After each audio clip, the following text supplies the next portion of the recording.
Ashuru, ikaja ikawapiga ikawachukua wakapelekwa utumwani kule Ashuru. Na baadaye makabila pia haya mawili nayo yaliendelea kwenye mwendelezo ule ule, nayo hivyo hivyo. Basi Mungu akainua dola ya Babeli, wakaja wakachukuliwa wakapelekwa utumwani Babeli. Ndipo sasa tunamuona Danieli katika kuvisoma vitabu akakutana na habari iliyonena kwa habari ya ahadi ya Mungu kwenye maisha yao kama taifa, ya kwamba Mungu amewaambia wataenda utumwani, na kule utumwani watakaa miaka 70. Baada ya miaka 70 Mungu atawachukua na kuwarudisha tena kwenye nchi ya kwao. Kwa hiyo Danieli aliposoma ile habari akaanza kuhesabu ile miaka, akakuta tayari miaka imekwisha, kwamba wamekaa miaka 70. Kwa hiyo ni tayari wapo kwenye ahadi ya Mungu ambayo Mungu aliwaahidi. Hivyo ikamlazimu Danieli kuingia kwenye maombi kwa habari ya kudai ile haki au ile ahadi ambayo Mungu amewaahidi. Danieli akaingia kwenye maombi. Tukasema, lakini unapoangalia wakati Danieli anaingia kwenye maombi, wala hakuna mahali ambapo tunatangaziwa au maandiko yanatuambia ya kwamba Danieli aliingia kwenye maombi ya siku kadhaa, kwamba wakati anaingia alipanga acha niingie maombi ya siku 5 au ya siku 10 au ya siku ngapi, bali tunaona Danieli alipogundua tu ya kwamba ahadi ya Mungu inasemaje kwa habari yao, na akaangalia akakuta tayari ule wakati ambao Mungu aliahidi umekwisha kutimia. Hivyo akaamua kuingia kwenye maombi. Lakini katika maombi ya Danieli, wakati Danieli yupo kwenye maombi anaendelea kuomba, katika siku ya 21 malaika anamtokea. Malaika anapomtokea anaanza kumpa sifa. Sifa ya kwanza anamwambia Danieli, wewe ni mtu unayopendwa sana. Kwa hiyo ni sifa ya kwanza anapewa Danieli, ya kwamba anapendwa na Mungu. Lakini anaambiwa kitu kingine, ya kwamba siku ya kwanza moyo wake ulipotia ufahamu, alipofahamu na akachukua hatua ya pili ya kujinyenyekeza kwa ajili ya Mungu, yule malaika anasema maombi yako yalisikiwa, ya kwamba tayari yale maombi yalifika mbele za nani? Mbele za Mungu.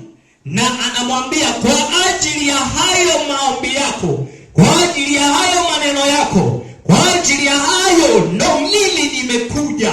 Kwa hiyo anamwambia sijaja kwa ajili ya kingine chochote isipokuwa maombi yako yamenifanya nije. Jina la Bwana libarikiwe. Na hapa tunagundua faida mojawapo ya mtu kufanya nini? Kuomba. Kwamba kumbe ukiomba maombi yako yanafika mbele za nani? Mbele za Mungu. Lakini pia kuomba kwako, kuna malaika wanaamliwa kuja kwako. Wanakuja kufanya nini? Inawezekana kuja kukulinda, inawezekana kukuletea majibu kama alivyoletewa nani? Danieli. Lakini huyu malaika anaonyesha jambo lingine jipya kabisa. Anamwambia Danieli kwamba lakini sana, kwamba nimekwambia siku ya kwanza tu maneno yako yalisikiwa. Anamwambia lakini mfalme wa nini? Kwani mimi nimesoma peke yangu? Amina vema nikisema na wanafunzi wafanye nini? Waseme. Anaonyesha tatizo, anasema lakini mfalme wa nini? Wa Uajemi alifanya nini? Anasema alinipinga, alinizuia nisije kwako. Na anasema alinipinga siku 21. Kwa hiyo tunaona maombi ya Danieli yalizuiliwa siku 21 yasimfikie Danieli. Kwa nini haya maombi yalizuiliwa? Jumatano nikasema ni kwa sababu ya ajenda aliyokuwa ameibeba Danieli. Alibeba ajenda ambayo ilipelekea ufalme wa giza wa eneo ambalo Danieli alikuwako usikubaliane na majibu yaliyoachiliwa kuja kwa nani? Kwa Danieli. Kwa nini? Kwa sababu yanakuja kinyume ya kile ambacho wao wamekusudia, yanakuja kinzani juu ya mipango walionayo. Kwa hiyo ufalme wa giza katika ulimwengu wa roho kimfumo umeweka mpango wa kwamba chochote kinachoamliwa na Mungu kwa habari ya maisha ya watu hawa kisifike kwenye maisha yao. Kwa hiyo umekaa pale unazuia. Kumbuka yale majibu yalikuwa yamebeba hatima ya wana wa Israeli, yamebeba pia hatima ya Danieli mwenyewe. Lakini ukifuatilia pale utaona yalibeba pia hatima ya tangazo la ulimwengu mzima. Kwa hiyo ufalme wa giza umejipanga kuhakikisha ya kwamba hatutaki kuona mambo haya yanafika kwao. Jina la Bwana libarikiwe. Amen. Sasa swali la kujiuliza, ikiwa nani? Danieli maombi yake yalizuiliwa siku 20 na ngapi? Mara ngapi maombi yako yamezuiliwa? Yesu asifiwe. Amina. Na mara ngapi umeshughulikia na wanaozuia majibu ya maombi yako?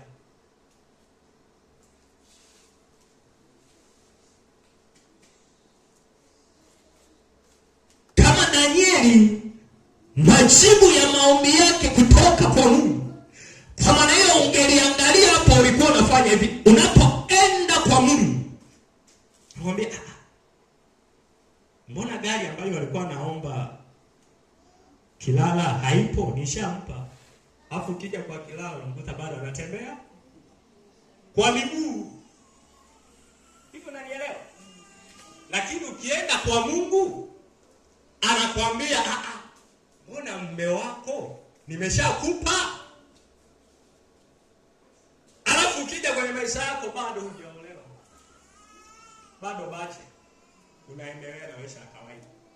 Unaomba kwa ajili ya biashara fulani, ukirudi kwa Mungu anasema mbona nimeshakupa. Halafu unaporudi kwenye maisha ya kawaida ya huyu mtu unakuta kile kitu hana. Sasa kiko wapi? Wako walio kizuia. Bwana Yesu asifiwe. Tukasema unaposoma kwa habari ya Mtume Paulo akizungumza na kanisa la Efeso, ile sura ya kwanza ule mstari wa 3, anazungumza kwa habari ya baraka. Anasema atukuze Mungu wa Bwana wetu Yesu Kristo aliye. Nisikilizeni mimi sasa, acheni kushangaa. Sikilizeni mimi. Anasema atukuzwe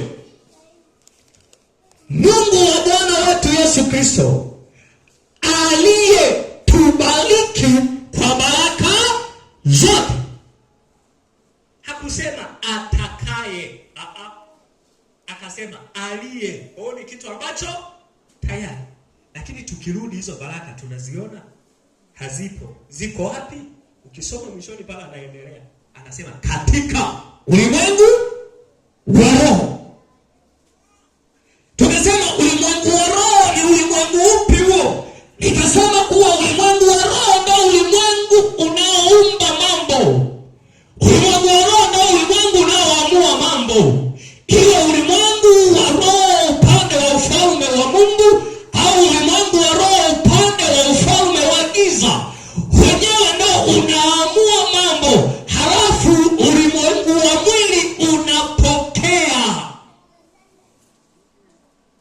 unapokea kimekwisha kuamliwa kutoka kwenye mfumo wa ulimwengu wa kiroho, iwe kwa upande wa ufalme wa giza au upande wa ufalme wa nuru, kwamba kwenye mfumo katika ulimwengu wa roho ndo mambo yanaumbwa, ndo mambo yanaamliwa huko. Halafu kwenye ulimwengu wa mwili unapokea tu maagizo au mwitikio wa vitu ambavyo tayari vimekwisha kuamliwa kwenye ulimwengu wa roho. Hapa unatakiwa kujua sana.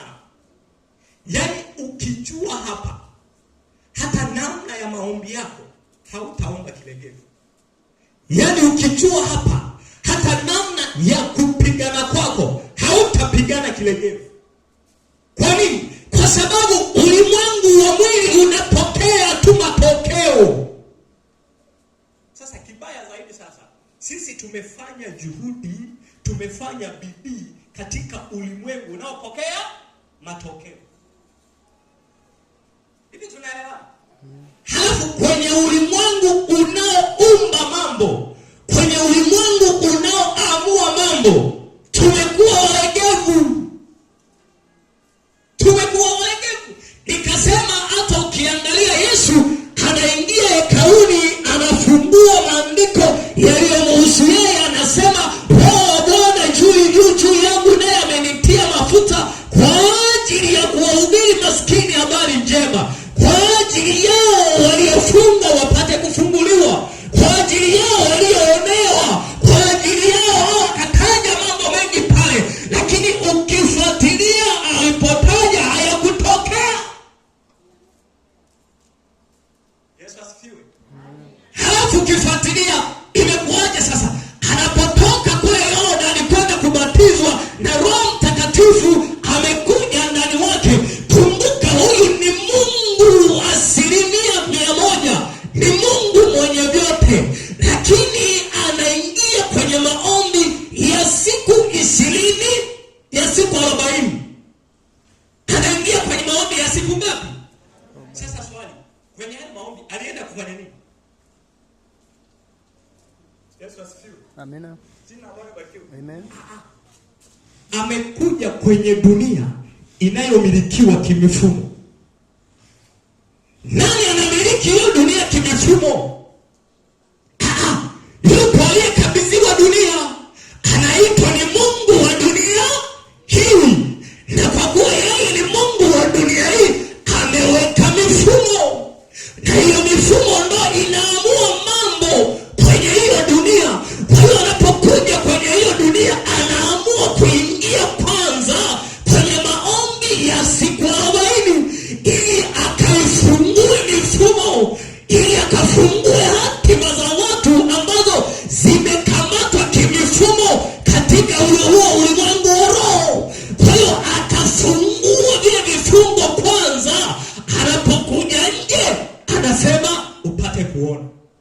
Tayari ameona. Sio pale ndio umefunguliwa, alishafunguliwa kwenye ulimwengu wa roho. Yesu asifiwe. Amen. Jina la Bwana barikiwe. Amen. Sasa okay, wewe bidii yako unaifanya wapi? Bidii yako unaifanya wapi? Ngoja niulize kitu. Nani ambaye ameamka asubuhi ndio akajua nguo atakayovaa leo? Wangapi walipanga toka jana kwamba nguo atakayovaa ni hii? Nini koje bali? Wangapi waliopanga toka jana nguo watakayovaa? Nyosha mkono. Wewe nguo ya kuvaa leo umepanga saa ngapi? Jana ukupanga mambo utavaa nguo hii. Uliokuwa lakini ulipanga toka jana. Wewe ulipanga toka jana. Nani alipanga sadaka atakayotoa leo toka jana? Anza kuona tofauti sasa hapa. Bwana Yesu asifiwe. Unaanza kuona tofauti Maandalizi ya kuvaa nguo gani atavaa ameyafanya toka jana.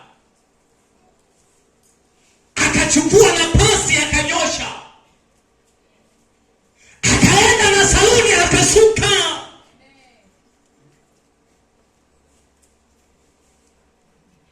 Anaandaa mazingira ya ulimwengu wa roho ili ulimwengu wa mwili ili yaonekane. Lakini je, maandalizi ya rohoni ambapo ndo mambo yanaamliwa, ambapo ndo kila kitu kinaamliwa huko, unaandaaje?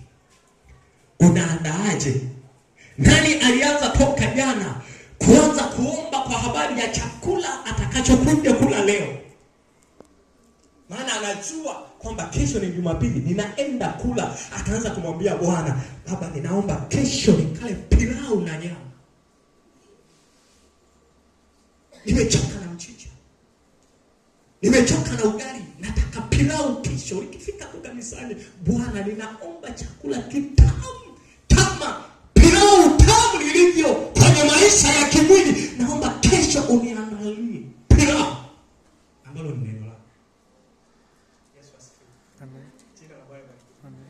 Mungu anachotaka, kama vile tunapopata mahangaiko, tunapopata shida kuhudumia maisha yetu ya mwilini, hivyo Mungu anataka tupate taabu, tupate shida kuhudumia maisha yetu ya rohoni. Kama usipokula uhangaike, upate shida, uone kama kuna kitu umepoteza, uone kana kwamba kuna kitu kimeondoka, uwe na kiu na shauku ya kukitafuta hicho, kwamba wao sijaenda ibadani, yani uone kupungukiwa. Yesu asifiwe. Amen. Jina Bwana barikiwe. Amen. Wewe tu usipokula hapo na sina unaenda mpaka hata kwa jirani. Leo sina unga jirani, uniazimishe unga. Unataka kulisha maisha ya wapi? Ya mwilini. Lakini je, toka Jumatano, Alhamisi, Ijumaa hujawepo kanisani, umepata shida yoyote mwilini? Unaona kawaida. Halafu ukifika huko, Bwana amesema, tunamiliki na kutawala. Wapi? Yesu asifiwe. Amen. Wapi unamiliki? Okay, sawa, neno linasema hivyo. Unamiliki na kufanya nini? Na kutawala. Ni wapi sasa unakomiliki? Shida sio neno limesemaje. Limesema unatawala, unamiliki. Wapi? Fikiri, Yesu ambaye nimekwambia ni Mungu anakuja duniani, lakini kabla hajakwenda kumiliki na kutawala hivyo vitu, anaanza kushughulika nazo kwanza kimifumo. Kwani anajua maamuzi ya kila kitu yanaamuliwa kwenye mfumo, kwamba mfumo ndio unaamua mambo. Tukasoma Mhubiri ile sura ya 10 mstari wa 7. Ni 7:10 ni 17. Saidieni mlioandika. Mhubiri ni 17 au ni 7:10?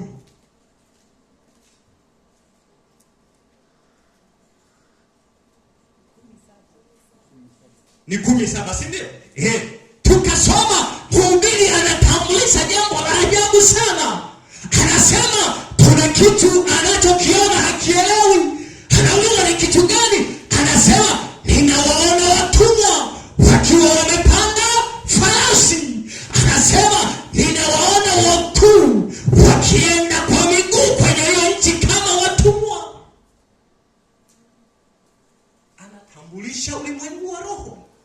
Anasema mbona ninawaona watu walioandikiwa baraka za Mungu hawana hizo baraka, halafu watu ambao hawakuandikiwa hizo baraka za Mungu ndio wamezikamata, wao wako nazo. Yesu asifiwe. Bwana Yesu asifiwe. Nini kimetokea? Hayo mambo yametokea wapi? Hayo mabadiliko yametokea wapi? Yametokea katika ulimwengu wa roho. Nini kimefanyika? Mifumo imebadilisha. Mifumo imegeuzwa. Imebadilishwa. Yesu asifiwe. Mwalimu alisema, mwalimu wa maandiko aligusia kwa kasema, unakuta kwenye ulimwengu wa roho Mungu anamuona ni rahisi. ni rais wa nchi. Yaani kwenye ulimwengu, yaani ile hatima Mungu aliyomwandikia ni nani? Ni rais wa nchi. Lakini ukirudi kwenye maisha yake tunamkuta yuko Bwana darasani mpaka piga kelele wanafunzi.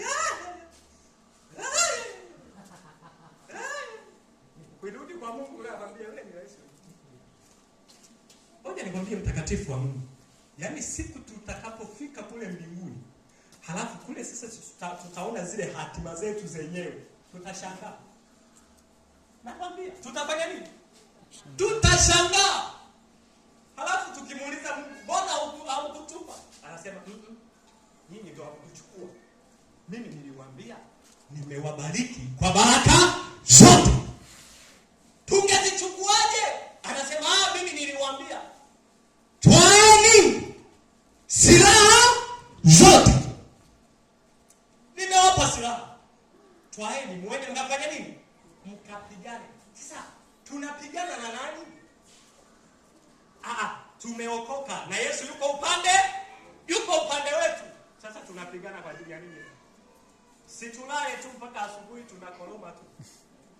Sasa si tumeokoka na Yesu tuko naye. Na Yesu ndani, yani mimi ndani yako, wewe ndani yangu. Sio maneno ya Yesu? Amina. Okay. Kwa hiyo unatembea uko na nani? Na Yesu. Uko na Yesu. Unakula uko na nani? Na Yesu. Na Yesu. Lakini swali la kwanza, unajua uliye naye? Unaweza ukawa na Yesu na usijue kama una Yesu. Lakini unaweza ukawa na Yesu usijue mamlaka aliyonayo ndani mwako.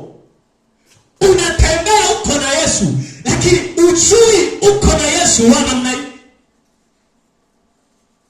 Unauliza, kwa nini unasema hivi?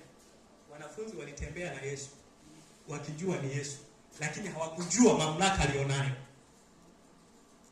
Wako na Yesu, wako kwenye boti inaendelea. Ikizangaa bahari ikachafuka. Halafu Yesu, mimi najiulizaga nikisoma pale kwamba Yesu kama Mungu, hivi kweli alilala? Biblia inasema alienda kule chini akafanya nini? Akalala. Halafu bahari ikafanya nini? Ikachafuka. Bahari imechafuka. Wakaanza tupa mizigo, mwaga maji, fanya kila namna ya mambo ya kitaalamu. Wakajikuta wamechoka. Hapo wakagundua, sasa tunachoka sisi tu, kuna mwingine yupo kule. Wao wanaenda kumchukua kama mwenzao aje akasaidia kutoa maji. Hapo wanapoenda kule wanaenda kama wanaenda kumlaumu. Huoni kuwa si kitu sisi kuangalia? Njoo tusaidie kutoa maji. Hapo Yesu akatoka. Anapofika akasema hivi, upepo nyamaza kimya, bahari nyamaza kimya. Biblia inasema wanafunzi wale wakamaka, yani wakashangaa, wakasema huyu ni nani ambaye hata bahari na upepo vina mtii? Walikuwa na Yesu lakini hawakujua mamlaka aliyo nayo. Lakini wako naye. Unaweza ukawa na Yesu na Yesu akakupa hizo silaha. Una silaha za nyuklia, lakini mwenye silaha ya kisu akaja akakupiga. Hivi mnanielewa huko ndani? Una silaha, tena silaha ambazo ni tishio. Kuna mtu mmoja akasema hivi, akasema yani laiti kama Wapentekoste wangejua silaha ambazo Mungu amewapa, hakika wangeupindua ulimwengu. Anayesema hivyo sio wa kawaida, ni mchawi. Tumeenda mahali tumekutana naye, tumeharibu mambo yake, akazungumza. Anatuona kama watu tusiojielewa. Anasema laiti mngejua silaha mlizopewa, huu ulimwengu ungeupindua.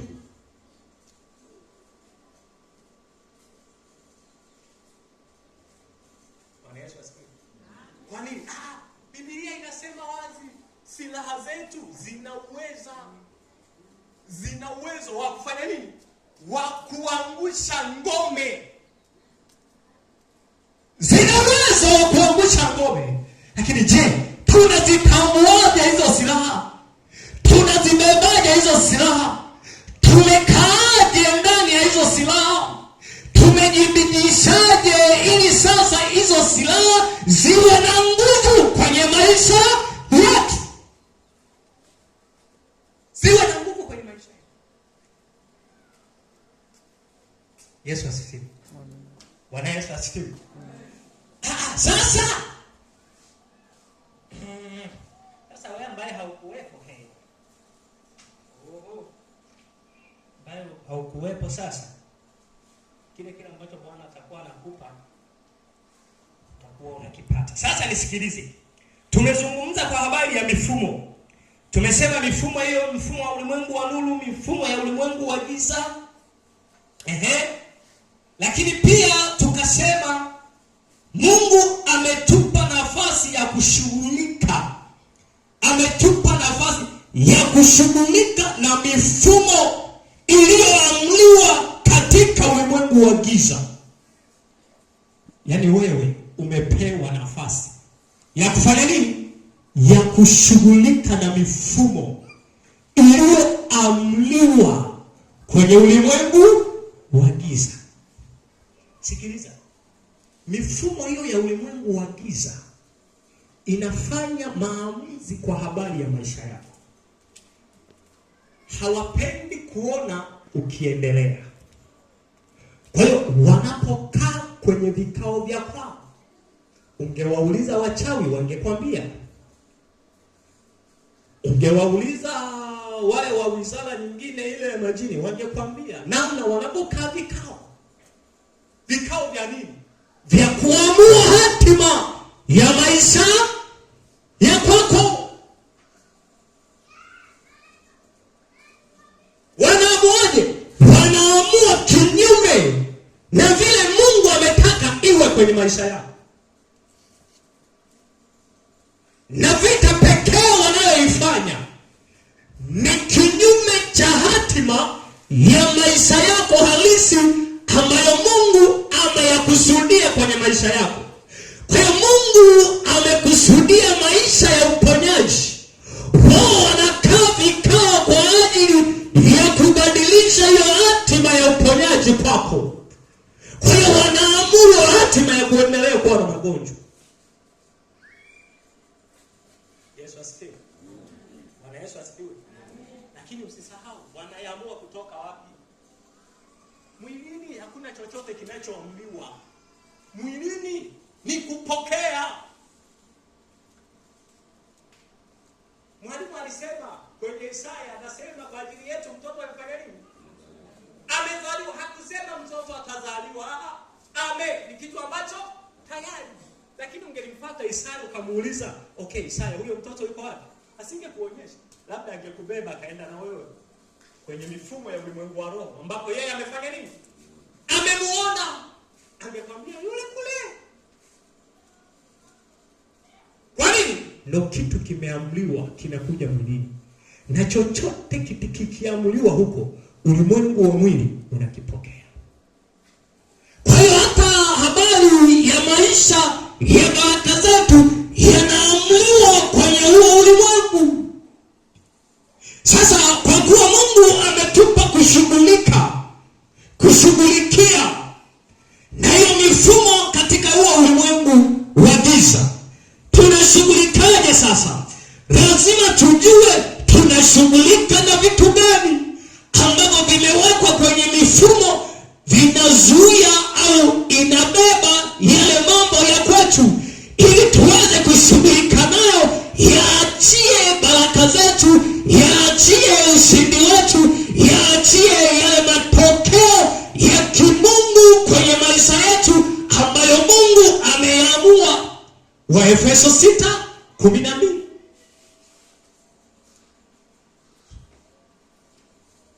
Waefeso 6:12 ndio tunashughulika na hivyo kwenye maombi ya vita, katika kuifungua nini? Mifumo iliyofanya nini? iliyofungwa. Hawa ndio wamekaa kwenye hiyo mifumo. Efeso 6:12. Wa kwanza unaitwa ufalme. Hujafika tu soma. Soma sasa.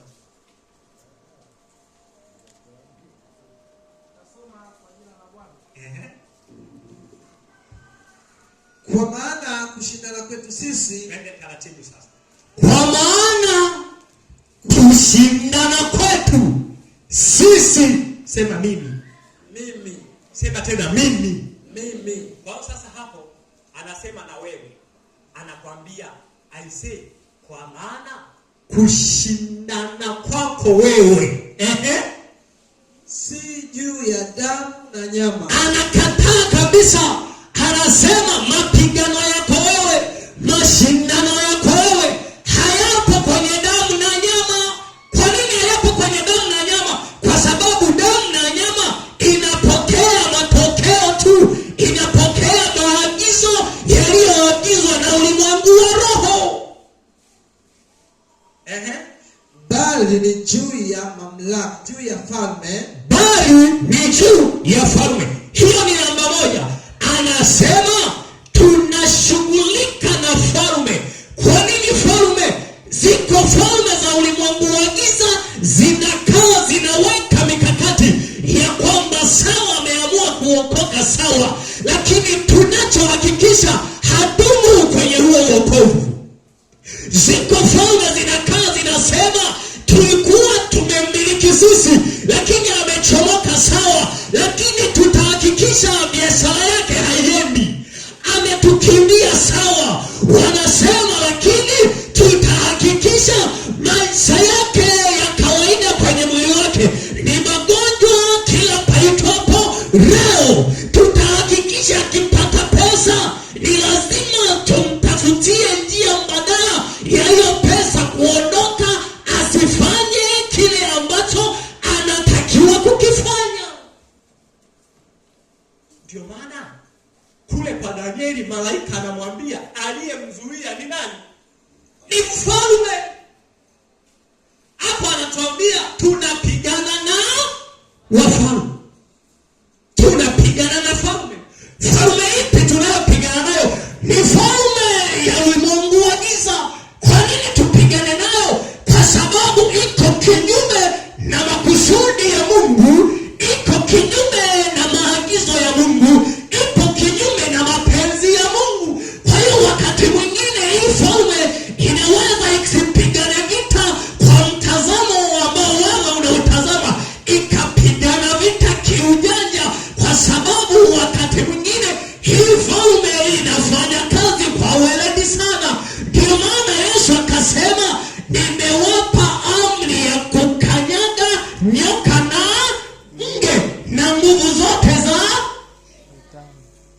Sasa wewe unafikiria alivyosema amekupa mamlaka ya kukanyaga nyoka na nge, tukawatafute nyoka walipo? Sasa si ndio ametupa mamlaka ukanyaga nge? Kuna mahali una mtu nikamkuta anapiga nyoka hapa, anamwambia tuliambiwa nimepewa mamlaka juu yako wewe nyoka. Ukaanza kutafuta nje wa ndani kwako. Sikiliza, pala alitambulisha makundi ya nguvu za giza.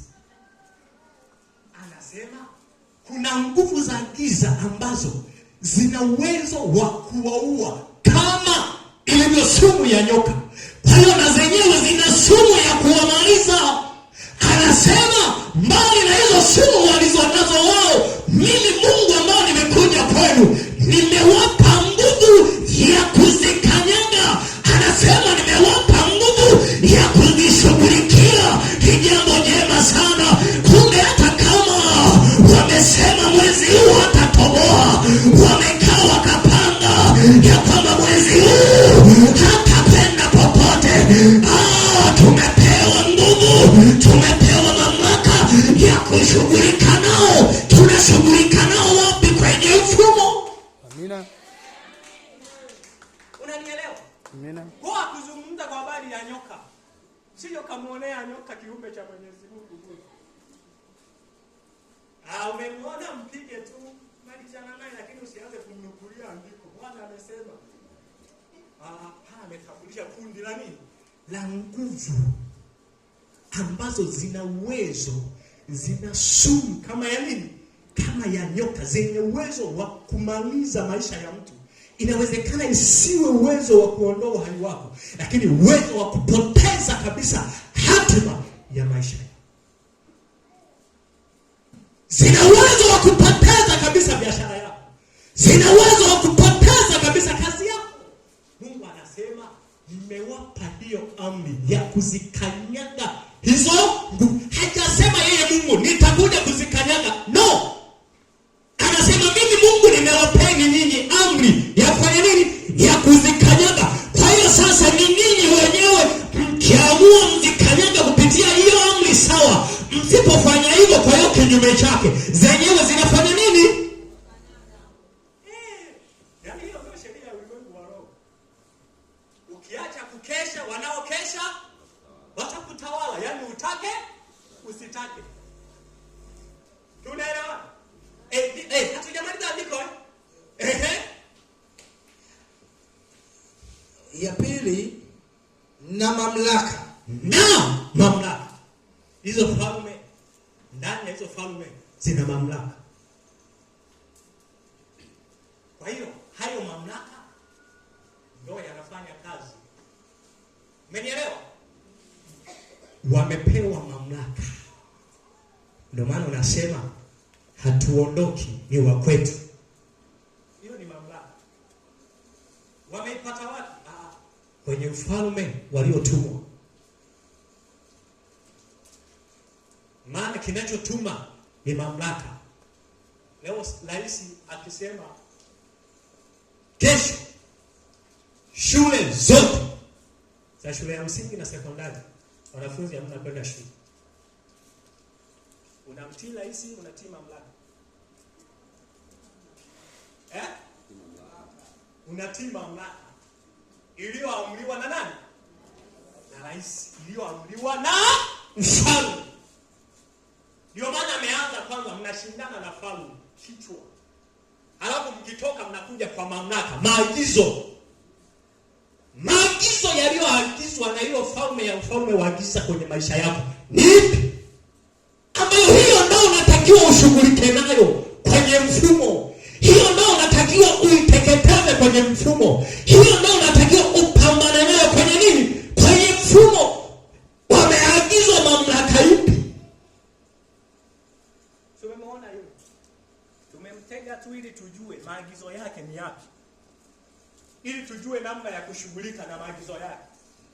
Maana kwake ni mamlaka. Tumetuma 1 2 3 4 5. Kumbe ndio mamlaka yake. Alafu unabadilisha mamlaka yake. Unamgombanisha na mamlaka iliyokuu kuliko mamlaka yote. Yesu asifiwe. Amina. Msomaji. Namba 3, juu ya wakuu wa giza hili. Juu ya wakuu. Anaposema juu ya wakuu, anasema juu ya viongozi. Kwa maana hiyo Lucifer ameweka viongozi. Anasema nimewapa mamlaka ya kushughulikia viongozi waliowekwa kwenye ulimwengu wa giza, kwenye ufalme wa giza. Anasema wakuu wa giza. Wakuu ana maana ya viongozi. Kuna viongozi wa kanda. Yesu asifiwe. Sisi ungepata mchawi mmoja ambaye alishaokoka. Hayuko huko, aliyekuwa mchawi huko, sio sasa. Sasa si huko zamani, sio sasa hivi. Huko. Asuna tupa tu ushuhuda. Yesu asifiwe. Wangekwambia namna ambapo wamegawa kikanda. Wana uongozi wa kikanda. Ndio maana hata kwenye andiko tulilosoma kwa Danieli utaona baada ya pale hakubaki mwenyewe, waliongezeka wengine. Kwa nini? Aliyekuwepo labda ni mkuu wa anga la mwaka, kiongozi kwenye ulimwengu wa roho. Anapoona mambo yanazidiwa anapiga simu. Yesu asifiwe. Simuliona hapa kuna mmoja alianza kuita. Unaona tu alikuwa anaita nini? Alikuwa anaita msaada. Msaada kutoka wapi? Kwa aliye juu yake. yeye ni kiongozi wa hilo eneo. Sasa amezidiwa, anamuita kiongozi mwingine aje amsaidie. Kwa hiyo Mungu anatuambia hao ndio tunapigana nao, hao ndio tunashindana nao. Sasa tunashindana nao wapi? Katika ulimwengu wa roho. Usisahau pointi, tunashindana nao kimfumo. Yaani mfumo waliouamuru kufanya kazi kwenye maisha yako, usipougusa hata miaka 800 uwezo ukakaa na unapiga pambio na wao wapo, na ibada inapigwa ya moto na Roho wa Bwana anashuka, lakini akishuka anasema tuendelee tu kuungua huku tunastahimili kwa sababu sisi hatujaguswa. Hivi mnanielewa? Mnanielewa? Ndio maana hata inapotokea mtu ameanguka mapepo, sikimbilie cha kwanza ya kusema huyu hajaokoka. Nani kakwambia? Nani kakwambia? Hivi mnanielewa huko ndani? Mnanielewa? Hivi vifungo vingine vinaweka mipaka. Vikishaweka mpaka pepo aliko ndani, ile mipaka inapoanza kushambuliwa, wanaitana, jamani mipaka yetu inaondoka huko. Wanakuja kutetea mpaka wao. Hivi unanielewa? Wanakuja kutetea nini? Mpaka wao. Malizia msomo. Namba 4. Juu ya majeshi ya pepo wabaya katika ulimwengu wa roho. Ya mwisho ni nini? Juu ya majeshi wa pepo wabaya katika ulimwengu wa roho. Sema majeshi. Majeshi. Sema tena majeshi. Majeshi. Sasa wakiweka kitu chao, wakiweka mpaka wa hatima, hawaachi hivyo. Wanaweka nini? Wanaweka walinzi. Wanaweka walinzi wa kulinda. Wanalinda nini? Wanalinda mpaka walioweka. Kwa maana kama wamesema mtu huyu hamna kufanikiwa kwenye hii biashara, usifikirie tu wametamka maneno wakaondoka. Kwenye hiyo wameweka walinzi. Walinzi wanalinda usiku na mchana kuona kwamba upigi hatua yoyote. Hao ndio Mungu anasema mnashindana na hao. Mnashindana na hao walinzi. Sasa hebu niambie, hivyo vitu vinne unavishindaje? Falme, wakuu, nyingine mamlaka, nyingine majeshi. Unashindaje? Ibadani hauji Jumapili mpaka Jumapili. Kusoma neno ndo kabisa. Leo mchungaji amesema tufungue Danieli. Ukifunga hapa tuonane tena Jumapili jana. Tena ikifika Jumapili unaanza kutafuta Biblia. Ni watoto, Biblia yangu iko wapi? Mama si tuliiona wapi? Inaenda kupatikana ufunguni. Inaanza kupumutwa na vumbi. Hapo mtu huyo anatakiwa kushinda. Anasema ninashinda. Yesu asifiwe. Amen. Vita. Nini? Vita. Wenzako kule hawalali. Wenzako kule wafanya nini? Wenzako kule hawalali. Hawalali.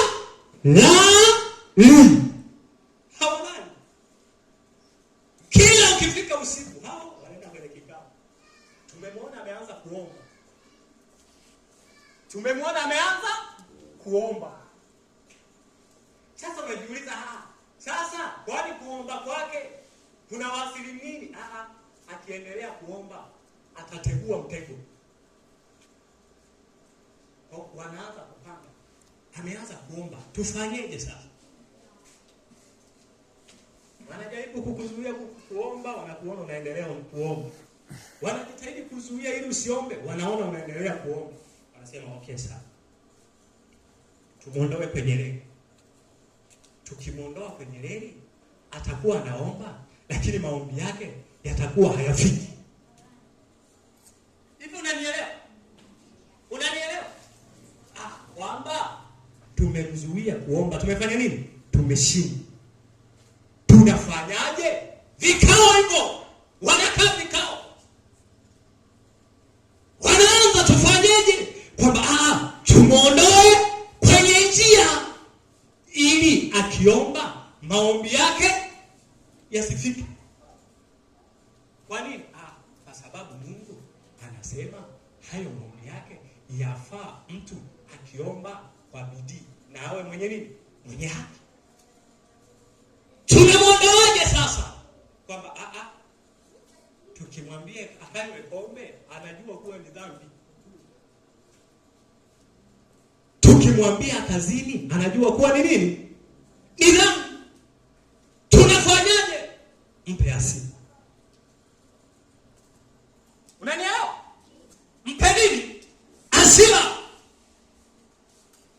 Hii hasira tunampaje? Mwinue mama fulani, akamseme, amsingizie kitu ambacho hajafanya, wakakutana kisimani. Huo wote ni mpango, ni mfumo umeandaliwa. Unamtafuta mtu kumwondoa kwenye nini? Kwenye leni, kwenye njia. Wakakutana. Nikwambie, nina ubuyu leo. Lete sasa mkono na wewe. Shoga yangu nina ubuyu leo. Upi? Akaanza kunibidi. Bwana, sina machale bwana. Huyu ni babangu, unajua. Nikosea hapo nikifika nyumbani nicharaza fimbo. Wewe unitolea mfano sawa tu. 1 2 3 4 5. Bwana wewe. Walikuwa watatu wanaondoka. Shetani anasema, hatua ya kwanza imefanikiwa. Tunataka yule akasirike, tunafanyaje? Anamuinua mmoja kati ya wale watatu. Nenda kamwambie. Anaenda. Awachare. Nini? Mama fulani bwana. Siku zote sisi tunajua anakupenda, kumbe ukiondoka wenzako anakufanyia anakumonga. Nini? Si tulikuwa kisimani. Si Bwana akasema 1 2 3. Ndio alivyosema. Yaani yule mwanamke mimi, yaani ni noma, yaani usisiona hata tu urafiki ule. Yaani mimi moyoni simpendi. Kuanzia leo simsaidii. Anasema yes. Hiyo sawa. Wamefanikiwa tayari kukondoa kwenye njia. Una hasira ndani mwako, humsalimii ndugu yako, jirani yako humsalimii. Maombi yatafika kwa Mungu. Na huyu wa pili ambaye alitunga jambo kwa maana amesema uongo, akienda kuomba maombi yatafika. Unajua wewe niwaambie kwa Kristo wenzangu. Unajua vitu ambavyo vinatutoa kwenye njia. Ndio najibu sasa swali liliulizwa kwenye shule ya wanafunzi. Si kwamba ni vitu vikubwa ambavyo sisi tumetazamia. Unajua kuna kitu ambacho tumeona kwamba kutenda dhambi kwa Mungu ni mtu akiiba, akizini, ndio tunakuwa umetenda. Sasa nikuulize, aliyeua watu 10 akaua kabisa na akakata kichwa akaweka pembeni, si unaona mpaka mwili unasisimuka, si ndio? Anaenda wapi? Motoni. Aliyesema uongo, jamani, na yeye motoni. Umeona hivi vitu viwili? Huyu amesema nini? Uongo. Huyu amefanya nini? Lakini wote hawana haki mbele za nani? Za Mungu. Kwa hiyo shetani wakati mwingine anatafuta vile tunaviona vidhambi vidogo. Ndio anavitumia hivyo kumtoa mtu kwenye nini? Kwenye leli. Au inapigwa simu kwenye familia yako. Sasa tunachangiza huku. Tunataka kwenda siku ile tulitaja hapa kila mmoja wanafanyaje ibada kwenye familia zao, si ndio? Mwingine akasema tunachinja kondoo, tunaenda kwenye makaburi, wengine si kwenye mazimbo, wengine si nini. Nilipata lugha kadhaa. Kwambia tuna mchango, wanataka kwenda kufanya hilo jambo. Tunajua wewe umeokoka, wala hatuna shida na wewe. Wewe umefanya nini? Umeokoka.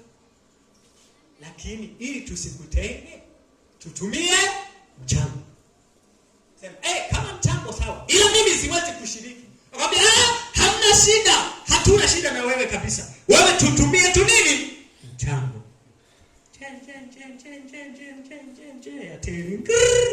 Imeingia. Inaposoma tu kule. Na kwenye ulimwengu wa roho inafanya nini? Inasoma. Alipotea, alitutoroka, sasa amejileta mwenyewe. Kwa sheria ya ulimwengu wa roho, yaani tayari umeenda, hata kama ni Shinyanga kule, ni Mbeya, sio ni wapi, umeenda na kila kitu kilichofanyika kule umefanya nini? Umeshiriki. Unasema kwa nini? Kwani Biblia inasema ilipo sadaka yako ndipo moyo wako ulipo. Umeelewa sasa unapokamatwa? Umeelewa sasa unapokamatwa? Umeelewa sasa unapokamatwa? Haya, simama tumshukuru.